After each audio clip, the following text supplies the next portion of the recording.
मेरठ का एक खतरनाक मर्डर केस, प्यार, धोखा और अंधविश्वास से भरी कहानी। मेरठ, उत्तर प्रदेश। 2025 में एक ऐसा हत्याकांड जिसने पूरे भारत को हैरान करके रख दिया है। यह कहानी प्रेम, विश्वासघात और अंधविश्वास में फंसे खतरनाक लोगों की है, जिसने एक निर्दोष इंसान की जान ले ली।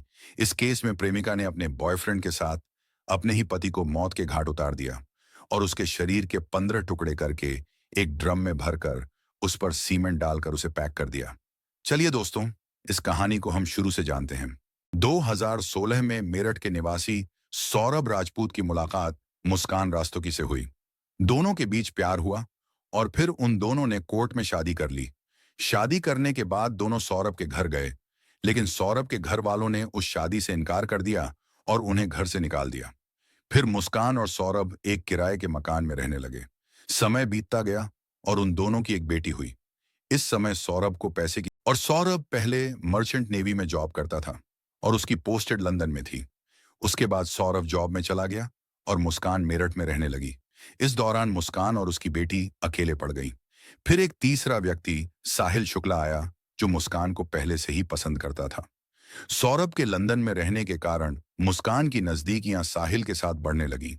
साहिल, जो पहले से ही मुस्कान को पसंद करता था, अब वह मुस्कान को और चाहने लगा और फिर मुस्कान ने भी साहिल को यकीन दिला दिया कि वह उसके पति के साथ खुश नहीं है और वो भी साहिल से सच्चा प्यार करती है। साहिल भी एक अंधविश्वासी था, जो तंत्र मंत्र और जादू टोना पर भरोसा करता था, और यह बात मुस्कान जानती थी। मुस्कान ने साहिल को कुछ इस तरह से फंसाया कि उसकी मरी हुई मां मुस्कान को पसंद करती है और वह दोनों को साथ देखना चाहती है, जिसकी वजह से साहिल मुस्कान की तरफ फंसता गया। फिर मुस्कान ने साहिल को यह यकीन दिलाया कि यदि वह उसके पति सौरभ को रास्ते से हटा देंगे तो वह दोनों एक साथ रह सकते हैं। फिर उन दोनों ने उसके पति को मारने की साजिश रची। 4 मार्च 2025 को जब सौरभ अपनी पत्नी और बेटी से मिलने आया, तब मुस्कान ने सौरभ के खाने में बेहोशी की दवाई मिलाकर उसे खिला दिया। उसके बाद सौरभ बेहोश हो गया। तब मुस्कान ने उसके दोस्त साहिल को बुलाया और फिर उन दोनों ने 20 मिनट तक सौरभ को मारने की प्लानिंग की। उन दोनों ने सोते हुए सौरभ के ऊपर 3 बार चाकू से मार दिया। मुस्कान और उसके आशिक ने सौरभ की बॉडी के 15 टुकड़े करके एक ड्रम में डाल दिया और फिर उसके ऊपर से सीमेंट भी डाल दिया ताकि बॉडी की स्मेल ना आए। इसके बाद मुस्कान उसके आशिक के साथ हनीमून मनाने हिमाचल प्रदेश शिमला चली गई और मुस्कान ने सौरभ के मोबाइल में वीडियो शूट करके इंस्टाग्राम स्टोरी में लगा दिया, ताकि उनके दोस्तों को ऐसा लगे कि सौरभ उसकी फैमिली के साथ घूमने गया है। उसके बाद सौरभ की मां उसे बार बार कॉल कर रही थी। कॉल ना लगने पर वह परेशान हो गई।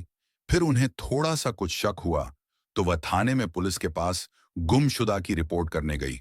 साहिल और मुस्कान शिमला से आने के बाद परेशान हो गए कि सबको शक हो गया है कि सौरभ पता नहीं कहाँ गया, और फिर मुस्कान उसके घर चली गई और वह उसकी मां से बोलने लगी कि मुझे शक है कि सौरभ के घर वालों ने उसका मर्डर किया है।